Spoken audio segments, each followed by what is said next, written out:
Militarily Speaking, Season 2, Episode 9, Air Warrior Courage Foundation. This episode, we talk with Sam Angelella, Erwin Schultz, otherwise known as Rags, and Bud Redman with Air Warrior Courage Foundation.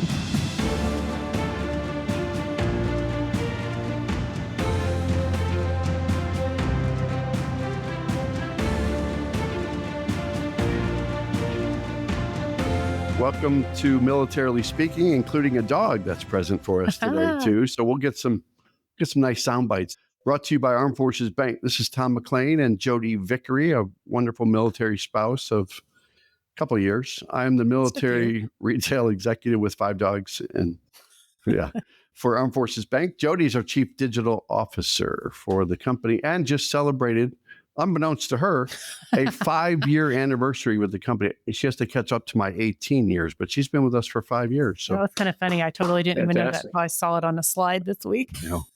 She's a job hopper, though, so I'd expect her to be. Right, yeah. She is not a job hopper. She is as loyal as they come. I'm a lifer. Yeah, so again, welcome to our show. We're excited to have our audience listening and learning about our guests, Sam, Rags, and Bud, and Air Warrior Courage Foundation. We do want to take it. I think this is a record. I don't know if we've ever had 3 guests. This is the first time. Yeah. And this is about our 93rd, 94th episode. Yeah. First time we've had 3 guests. So we're breaking new ground here, hopefully in a good way. We'll know in an hour.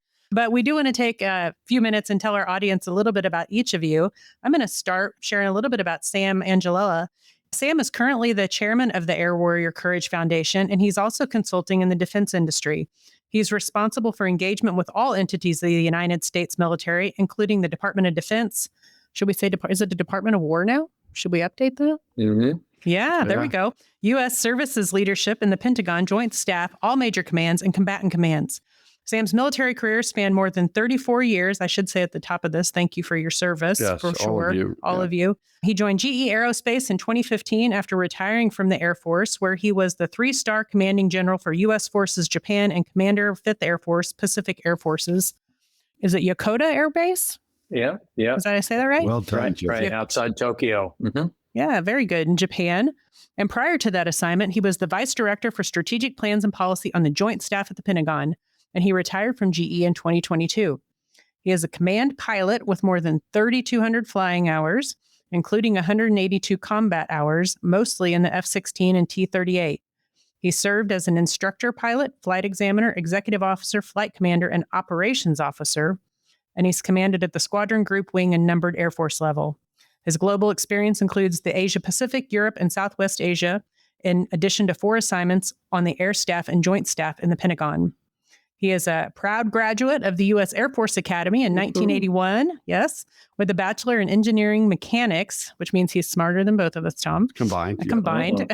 And later earned 2 master's degree, one from University of Alabama, Roll Tide, and the second from the Air University School of Advanced Air Power Studies. And I don't know what they say. I just know that Alabama's Roll Tide. Go Auburn. Yeah. Yeah. That was our last guest. War Eagle. Wow, that pales in comparison to my resume. I know, yeah. So, well, thanks for reading that. Welcome, you know Sam, what they say about resumes. You know, your dad would be proud and your mom would believe it. So yeah. Just hung around for a while and had a lot of great people working with me and for me. So I really enjoyed it. Thank you. Good to have you bet. Sam. You're going to introduce Erwin. Next guest is Erwin Schultz, fondly known as Rags, but we don't need to spend the whole episode talking about that nickname. But currently the executive director of the Air Warrior Courage Foundation. I should say that quickly. Erwin entered the U.S. Air Force in January 1980, serving as a defensive aerial gunner on B-52D and B-52G, Stratofortress aircraft standing nuclear alert and combat missions in Operation Desert Storm. He was medically retired just over about 32 years ago, 1993. In 2003, Erwin began employment as a National Service Officer with Disabled American Veterans, DAV, great organization. And in 2013, became a National Appeals Officer at the Board of Veterans Appeals in D.C. In these positions, he assisted veterans and their families in claims for benefits through the Department of Veteran Affairs and in written and oral appellate representation before veterans law judges. Sounds like JAG, doesn't it? Kind of in such a way. Yeah. He retired from not JAG, but DAV, going back to the acronyms of disabled American veterans on April 30th, 2025. Well, that was just a little while ago, and assumed his current position in May 2025. So you were retired for all of like 24 hours. Yeah, is I that think. May 1st or May 31st? If I do the math right. It was May 1st. Well, all right. A long and restful retirement, yes. That's more than you should have had. Shame on you. All right. His awards include the Master Enlisted Air Crew Badge, the AWCF, which we'll finally refer to that acronym maybe on multiple occasions today. 2022 Humanitarian of the Year Award. Congrats, Rags. He's a member of the National Guild of Non-Attorney Practitioners. Ooh, I am too, right? Unless I have ESQ after my name. But the Red River Valley Fighter Pilots Association, the Air Force Gunners Association, and the Society. I need to know what this is. What is the Society of Wild Weasels? I'll defer to Bud on that one since he's president of Wild Weasels. Yeah. Yeah. Should we ask that after we're done recording? I'm not sure.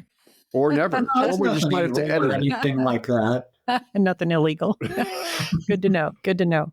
And then I'm also going to introduce William Redmond, otherwise known as Bud. He is a member of the senior executive team, and he is the U.S. Northern Command J9 Chief of the Interagency Group at Peterson Air Force Base, Colorado. He is responsible for providing direction and interagency situational awareness, as well as analysis for comprehensive support to Northern America Aerospace Defense Command and U.S. NORTHCOM missions. Those duties include oversight of interagency synchronization during operations, law enforcement coordination, NORTHCOM's humanitarian assistance program, private sector non-governmental collaboration. Mr. Redmond was born in Nashville, Tennessee, so land of Rocky Top. SEC all over the place. Yeah. He entered the Air Force in 1977 as a crew chief and was commissioned in 1980. He has a lot of flying hours too, more than 3,200 hours, and there's a lot of alphabets here. And the F4C, D, E, G, the F-15E, the F-16E, and the B-1B. I didn't even know there were that many choices. I did not. And more than 350 combat hours to include combat weapons employment in the F-4G, F-15E, and the B-1B as a weapons systems officer. Graduate of the USAF Fighter Weapons School and a distinguished graduate of the Marine Corps Command and Staff College, Marine Corps School of Advanced Warfighting, and the National War College. And then I would say that there are numerous other prestigious roles and duty stations that, Bud, you have filled over your military career as well. And I'd say once more that we just thank you all, for all three of you, for your service to the country. It's always appreciated. Thank you. I want to welcome all three of you. It's definitely our honor to have you on the show. And I don't know who wants to go first or how y'all want to take turns talking about this, but I'd love for somebody to just give our audience an overview of the Air Warrior Courage Foundation as a starting point. Well, I could start. I looked through a couple of my old emails today, and I was impressed that it was almost 10 years ago that Dave Brogg, the previous executive director and currently on the board, approached me about joining the board. And I felt like I had just been doing this yesterday. But whenever we talk to Dave or any of the other board members about supporting service members in need and their families, they always go back to the mission and say, hey, these military aviators formed from the River Rats, the Air Warrior Courage Foundation. I'll just mention it as foundation. We do this to take care of our own. And we do it in various ways. I'll let Rags and Bud talk about the different programs that they watch and oversee. But anywhere from disaster relief, wounded airmen programs, surviving children of lost service members, either in combat or peacetime training, whatnot. And again, always go back to, we do this to take care of our own. Very, very rewarding, all over the country, all over the world. And I'll go ahead and pause there and see if Rags or Bud like to add something. Well, AWCF initially was started out by one airman to assist another airman. A pilot by the name of Bob Pardo, who you can look up Pardo's Push, which was a very gutsy thing that he did. But the guy he helped out that day over Vietnam was Earl Airman.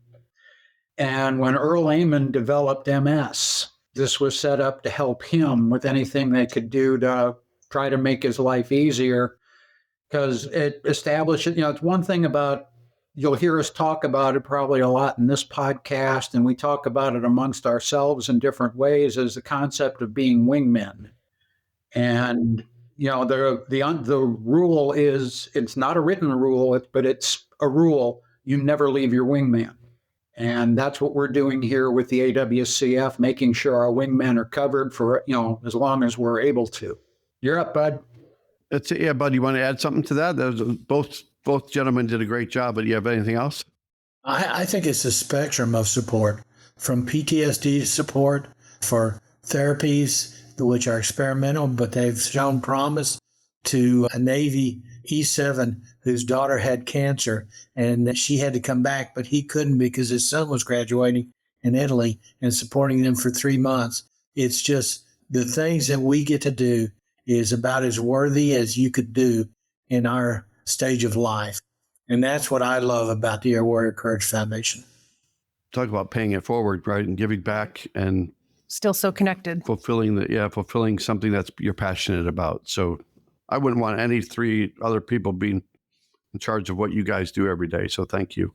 But let's talk about your military careers, and because this is about you and why you're here today too, doing such good work. But if there was one mission or one assignment during your career that stands out the most in your memory, what would it be? I mean, we went through a litany of all of your backgrounds and probably left out a lot of what you've accomplished, but is there something that stands out for you in your careers? Well, whenever I get asked a question like that, I would say, you got to be careful asking a fighter pilot to talk about himself. How much time do we have today? Yes. I'll order dinner. All right. You should have corrected me when I sent that to you. All right. Yeah. Go ahead.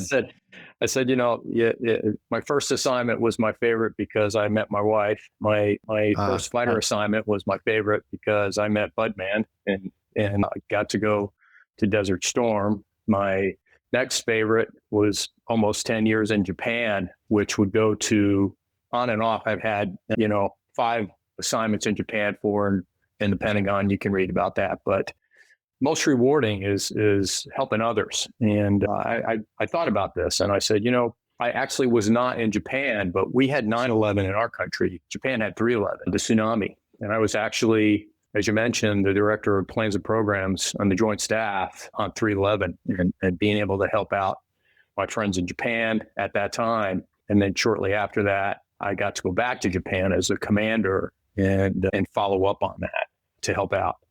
So that was, many, many years, a 34-year career, almost 10 years in Japan. So wow. I have very many friends there.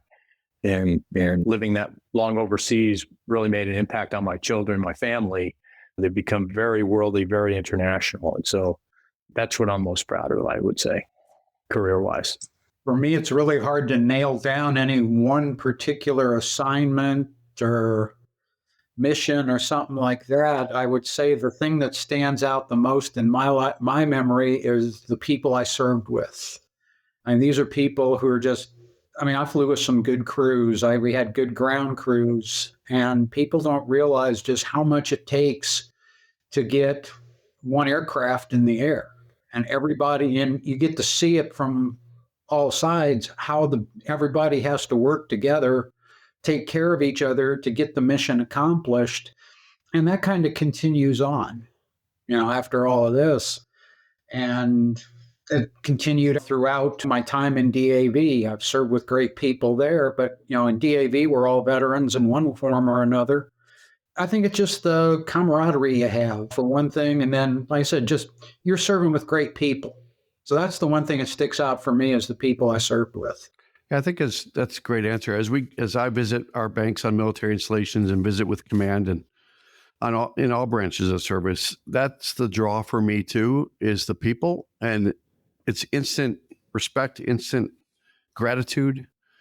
And especially in your profession, I think the precision and the nature of what you do, I appreciate you talking about your team, because without them, we can fail miserably if we don't have the right team doing the right things and being very, fine-tuning their craft. And so good answer on that one. Bud, creates a huge network too. My husband was in the Army for 20 years, and we can go anywhere almost, even in the smallest of towns, and he will randomly run into somebody that he served with in some Instant bond. far-reaching Yeah. part of the world, and he'll disappear in a gas station for 20 minutes and come back. I'm like, what happened? Where'd you go? Yeah.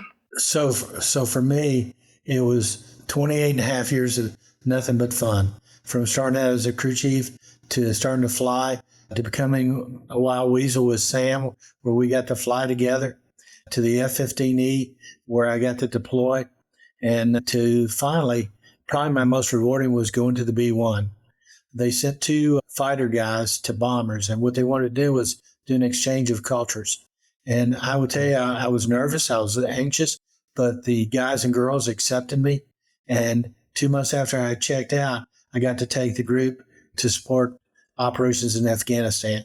That was my first time supporting the Army when they were in conflict. And I will tell you that that is a great mission. And when we executed operations against our enemies, it was to help the Army and to hopefully save Army lives. So that was really important. And Marines and even the French, we supported. Yeah. I'd like to pile on a little bit on Budman too, because I quickly said I met him in my first fighter assignment at Spangdahlem, but on his resume it says that he went to the Air Force Weapons School. A lot of people don't know the Air Force Weapons School, but everybody would know what Top Gun is. So the Air Force Weapons School is the Air Force's top gun. So the best of the best, and actually one of my instructors. So I was really pleased when Bud agreed to join the foundation. One of my other assignments, back when I was a wing commander at Masala, Dave Broad came to visit us on a business meeting. That's when I first met him. And then followed up with me in 2016 to join the foundation. And really, I remember that lunch. And then a couple of years later, took me to lunch again and introduced me to Rags, who's going to come on and help the foundation also. And so like they both said, it's really about the people. Serving in Afghanistan, I've served in Kuwait, you could see that, but really goes back to the people and what you're doing for them and their families. I think we could do a podcast with each one of them just talking about all of this. I would tune in for it for sure. I'm waiting for Bud to go ice. From Top, right? Was that Val Kilmer? I actually thought of Top Gun when they started talking about being somebody's wingman. That was my... that was in the culture sequel reference to it too, talking about the wingman. Yeah.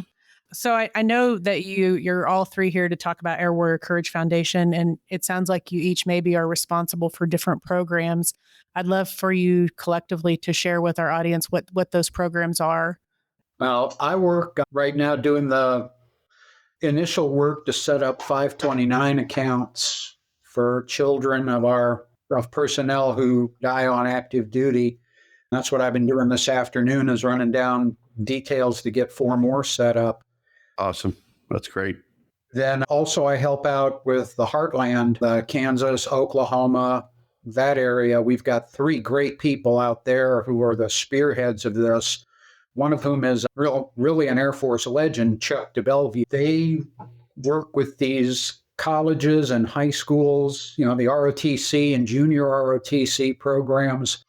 Chuck and his crew out there, which to mention them all, Mike Swaniker and William Shortfager, they reach out to these young kids in junior ROTC, some of them inner city kids who have no idea that the military could be a career. And they get involved with junior ROTC and they see a new way of life. As part of what we're doing with that program, the way I refer to it is remembering our past by honoring our future, because we've got to build on what's established for our military services and the people who've come before. And this is our way of helping out and trying to keep good people in the military. Just like we were recruited at one time, maybe these people will. And if they go in, they're going to be our future. So it's an investment that we work out there. I also work a lot of the people who contact us wanting to get assistance for we do one-time assistance on a as-need basis for like a single bill or a rent payment or something like that. Bud mentioned earlier a young man who had PTSD with an experimental program, and we did the work on it, and we got that whole course of treatment provided. One that I'm really happy for is we took there was a grandson of a aviator who was killed flying B-1s, and the grandson had major speech impediment, and we took care of the orthodontic bills and everything, and the kid can talk just perfect now. His confidence is way up. It's changing lives is what we do. And I learned that in DAV, that once you get that fire in the belly to start changing people's lives, as our former National Adjutant Art Wilson put it, you get that fire in the belly and it doesn't go away. So that's why when Dave Brogg told me one day that I had the stick when he had some medical problems, and then I was told that they wanted me to take over, it's like, well, I'm doing service, so yeah, I'll do it. Really good. One of the people we haven't talked about who's key to the foundation is our Treasurer CFO, Jerry Knotts. Hey everyone, if you're looking for a little extra financial flexibility to take the family on a vacation, tackle that home renovation, or just get through the ups and downs of military life, we've got some great news for our military listeners. Absolutely. Armed Forces Bank offers access loans that are perfect for handling life's unexpected expenses, consolidating debt, or even making that big purchase you've been thinking about. And with our fast approval process, you can get the funds you need quickly and easily without all the hassle. At Armed Forces Bank, about 75% of our team is affiliated with the military, so we understand your unique needs. We've been supporting military families for over 100 years, and we're here to help you take control of your finances.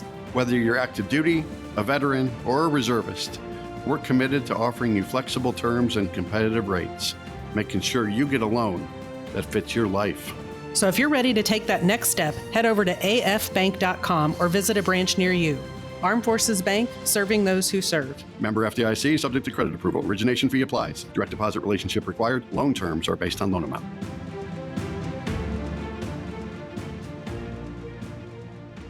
And what Jerry has done over the last 10 years is he's produced an audit capability. He's made our funding transparent. He's put in verification along with Dave Brogg, verification and validation, so that if you do spend money with us and donate, we make sure that it's a valid reason and a valid need by our veterans and by our active duty.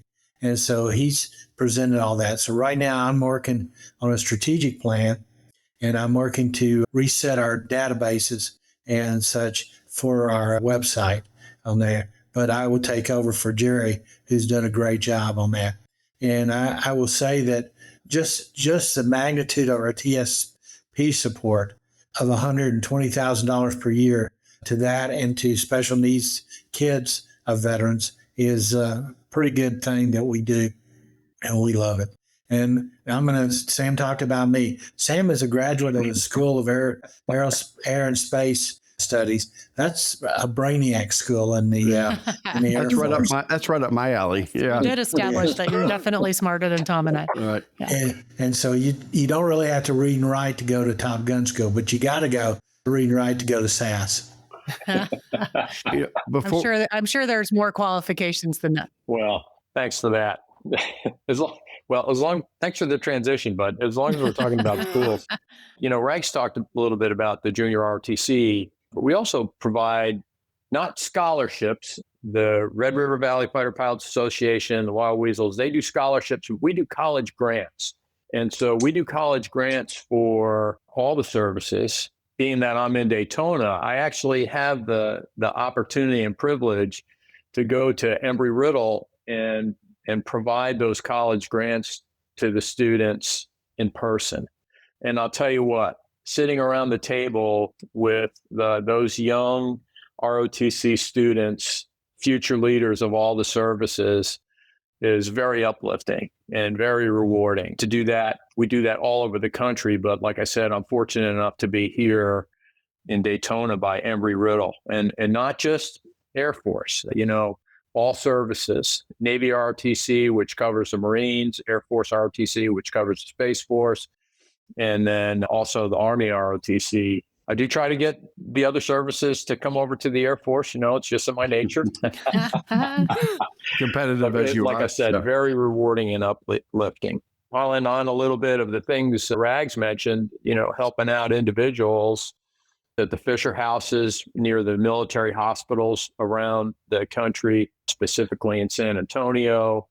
Had an opportunity to visit there once for the families visiting their loved ones, helping out with homes. Maybe someone needs to have their home modified because of a disability, vehicles for disabilities, you name it. Like Dave keeps reminding me, Dave Brogg, we care for our own and each other. So a lot going on, and it's not just the three of us. Boy, we got a lot of people helping us out. One thing this last year that I got to go witness was we helped support the Navy Wounded Warrior program. And I got to go to one of their training and competition events up in Springfield, Virginia. And the things they do for these people who've been injured, whether it's physically, psychologically, it's so uplifting seeing it. And the one thing that really got me is somebody asked, well, you're Air Force, why are you here helping the Navy? And my comment was, it doesn't matter what branch you are. When we take that oath, we take basically the same oath, and that makes us all family. Now, the way I put it to somebody once, we can pick on each other, nobody else can. Yeah, unless it's college football Saturday, and then all bets are off. That's right. I think this is why we do these podcasts, right? Because AWCF, these are one of those hidden gem organizations that we need to spotlight and showcase to an audience that, we're in this game all day long. Jodi and I are looking for great nonprofits out there and great organizations that are doing good work. And this is one of those. So it's as we unwrap the history of the organization and listen to you, it's rewarding for us to be able to share this information with the audience. So thank you for that. Yeah. Well, thanks for doing this. Yes. I'm going to go off script a little bit here, but when people go to your website, because I think as you were talking, when you're telling all these great stories and these things you do, programs, how do you get the word out there? We go back to that hidden gem. Armed Forces Bank is a hidden gem. We're tucked away typically in military installations, 13 of them, 14 of them, and we have a digital presence, but there's 45,000 nonprofits serving the military. How do you get the awareness built for you? And if they go to your website, which is www.airwarriorcourage.org, what do they find out there? But how do you attract people to you? A lot of it comes from like VA social workers who will help these people, for whatever program or plan they're trying to get. If there's any kind of assistance that can't be provided by the VA or by the U.S. government itself, we try to be that group that says, let's see what we can do. A lot of times there are programs that the VA and the government can't do or the military can't do, and we can step in and help out. If it fits somehow into our bylaws, we can shoehorn it if necessary. Yeah. But if it's to provide service to one of our own, you're going to find that we're going to try everything we can to do it. Yeah, and that's what I heard kind of across all three of your answers was you're doing your great skill here is marshaling a lot of different resources to bring them to bear, one situation, one scenario at a time as finding folks a way to reach out. For sure. Yeah. Yeah, most definitely. Sometimes if we can't help, we can get them pointed in the right direction. Yeah. No, I hear that loud and clear.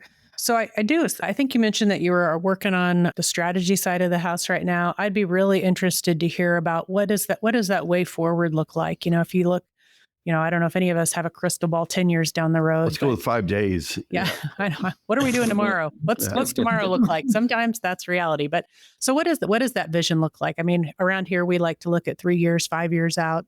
What does that look like and how are you preparing for that?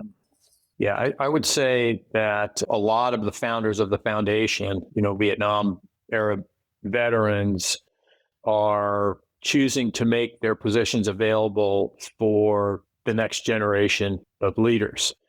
And so I think that we watch that. We watch the intake. Basically, where do we get our funds from? It takes a lot of footwork, and a lot of veterans know of the foundation. And there's a way to leave a legacy with the foundation in your will and paperwork. So we rely on that, as you mentioned, and Rags and Bud know this part better than I, but the direct giving direct. Bud mentioned the combined federal campaign and other ways to give. Events, we're going to step up our presence at events, Air Force Association meetings, a lot of information handed out there. And then just attending other events sponsored by other foundations and teaming with them to get our visibility up and work on our intake. Another thing is reaching out. I'm going to the Air Force Wounded Warrior program they have going on up here in National Harbor here very shortly. But most of our goal is to, like Sam and Bud have said, Dave Brogg, Jerry Knotts, and the entire board have built a very solid foundation that we're working with. Our goal is, what I see it, is to build it stronger and more, stronger and able to help in more ways than we can now, to leave it stronger for eventually when we have to step down and leave our board positions for the next generation. So at the end of the day, as long as we want to leave it better than we found it. But we've got such a solid foundation that, it gives us room to try things, to bring different things into the 21st century. But at no time are we going to go and undo anything that's been done before. I think if anybody goes to your website, I hope everybody goes to your website. If they see that list of board members, that's the who's who of military history, that when you have that kind of esteemed support, beside having a 4-star on Charity Navigator and building a reputation for yourselves, the board composition to me it seals the deal when you have that many people, good people around you like that. One thing about it, you've got people on our board, like I said, you've got a legend like Chuck de Bellevue, you've got the 4-star General Mike Dugan, you have Sam, Budman, Dave Brogg, all these people who've been there, done that. They have been at the top or very near the top of the military. And rather than, when they leave the military, fall back and rest on that or disappear or anything else, they chose to form the foundation and build the foundation because it's preeminent to them to take care of our own. And these are the type of people that you want as your leaders, because you know that they're going to get the mission accomplished, but they're going to take care of their people as much as they can while they do it. And so I said, to me, it's an honor to be a part of this with people who are that, like I said, people who've been to the top or near the top, who give of themselves still to do service to others. It's, like I said, it's humbling. Oh, yeah. What we'd like to do, as Rag so eloquently put, was we'd like to increase our presence in helping veterans. That's the crux, while keeping our validation and verification procedures 4 stars, so that we spend the money that people give us in the right way for the right person at the right time. Yep. No, I think all of that makes sense. And I don't want to not say this, so while it's on my mind. When people go to your website, the airwarriorcourage.org, I assume there are places there where, if they're so moved, they can give directly to the organization through the website. Absolutely. We're getting that built in as we're redoing the website. Gotcha. It's capable now. It's capable for that now, but we're trying to expand that opportunity for people. Excellent. Yes. Excellent. We just always like to encourage folks to give as they are so moved, for sure. Let me jump in there too. One of the things that I discovered on Facebook is you have friends that say, hey, for my birthday this year, I am raising money for X charity. And so it's possible that maybe someone listening to this podcast, when their birthday comes up, would say, I would like to raise money for the Air Warrior Courage Foundation. And put a link in there for that. Yeah, absolutely. Yeah. And then that comes directly to the foundation and helps out. And you can always say, like any foundation or charity, you can say, I would like to designate it for this specific program or undesignated, and leave it to the board to use that for the most immediate need that we have. So there's many ways to do that. But like you said, we have to get the word out. Yep. Thanks for helping us do that. Oh, yeah. No, absolutely. Very welcome. But before we get to our fun game that we play at the end of podcast, I do want to ask, I'm going to combine a little something fun. here. Yeah. Loosely defined fun. When you look at different charities out there. I mentioned how many there are. You prominently display Gary Sinise Foundation out there, but there's a lot of players that can help you as we collaborate with those nonprofits to get the word out there and share resources or share information, share programs, whatever. Is there a certain way that you identify organizations that are aligned with your mission? And how do you choose them? How do you selectively bring them into your fold? I think it goes back to what Rags and Bud were saying in the beginning. It's about relationships. We have a strong relationship with Gary Sinise as he was traveling around to military bases. That's where that relationship came from. And we continue to work that through personal and professional relationships with people in the other organizations. As Rag said, he was going to he went to the Navy Wounded Warrior program and things like that. And get help to people who need it. That's the main thing. All the money we have at the end of the day doesn't mean a thing if we can't help somebody with it, which is what it was set up for. So if we're not helping somebody, we failed. Well, it's clear to me that you care deeply about it, coming from deep down inside where true things come from. They are right? the kings of sound bites because they know exactly what to say on a podcast. Yes. Pros at this. I don't know, Tom, if you've got other. Tom likes to ask random things, so I always like to check off with him at the end to see if he's got random things. I have way too much respect for these guys to ask random questions. That's it. I don't think that's ever happened. Well done, you guys. You can come back anytime. He didn't tell any weird jokes. He didn't ask any random questions. I kept it above board today. You made him behave, so I am forever indebted to you. So I guess maybe one final question would just be, and you can all three answer, or if one of you wants to jump in on it. When you step back and look at success of the foundation, I think we've touched all around it. What does that look like for you, whether that's personally or as a foundation as a whole? How do you measure that? I think it's the enduring legacy of the foundation and the results for the families, to where, we look for opportunities to take care of families, but we're also to the point now to where our awareness is out there and people are aware of us and they are coming to us and they know that they can ask for help when they need it. So I would say that is the most fulfilling part, knowing that we're able to give back, pay it forward, as you say, and keep it going. I'd say for me, it's just, I spent that time in DAV helping other veterans, and now I was given an opportunity to help other veterans here through this, which is a slightly different method of service, but it's still service to our own. Success to me is actually having helped people. It doesn't matter that, we're not here to do this to get pats on the back or accolades or anything like that. We're here to do it because it's the right thing to do. You have to take care of our own. Well, Bud, you get the last word. Oh, I can't build on that. Let it go. Just let it go. We do worthy work, and part of my job is to make sure that every dollar spent is a dollar spent for the right person. Well said. Bravo. Well said for all three of you. Yeah. Let's play a game. So we call our game the Military Minute. So on our last podcast, we had somebody that was a graduate of Auburn University.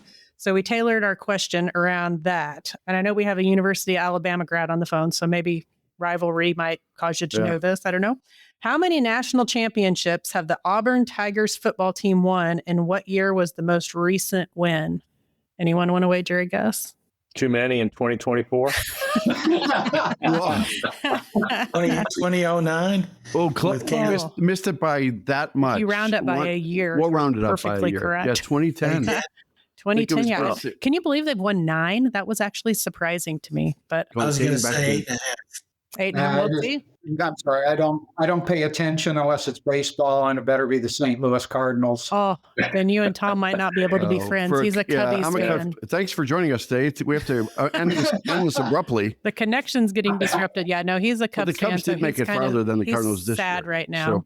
So if you are in our audience and you either guessed right or you actually knew the answer was 9 national football championships, the most recent in 2010, watch for your name to see if you were selected to receive $50 for you and $50 to a charity of your choice. That might be AWCF. I know just the one that you could send that $50 to.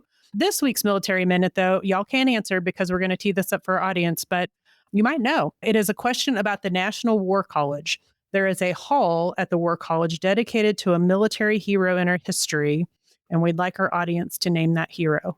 Don't answer. I know all three of you know it. You have some connection to the National War College. I can't tell if they know it or not. But if you're in our audience, I know they have poker face. Yeah, I know. Yeah. I do not want to play poker with any of you. No. But if you're in our audience and you know it, or you're really handy with Google, drop your answer when our podcast hits. And if you are right, first and foremost, and then if you are selected, secondly, you too would win $50 for yourself and $50 for a charity of your choice. Sam, Rags, Bud, bravo. Thank you again for your time and getting the word out there about an organization that does work that is top rate. So absolutely, absolutely. And one more time, the website, airwarriorcourage.org. And if you enjoyed today's episode, go out to afbank.com and subscribe to the show. Make sure you rate us, leave us a comment on your favorite platform, such as Apple, Spotify, and YouTube. So thank you, gentlemen. Thank you so much. It was an honor to meet all three of you. Thanks for doing this for us. Really appreciate it. Take care. Bye-bye.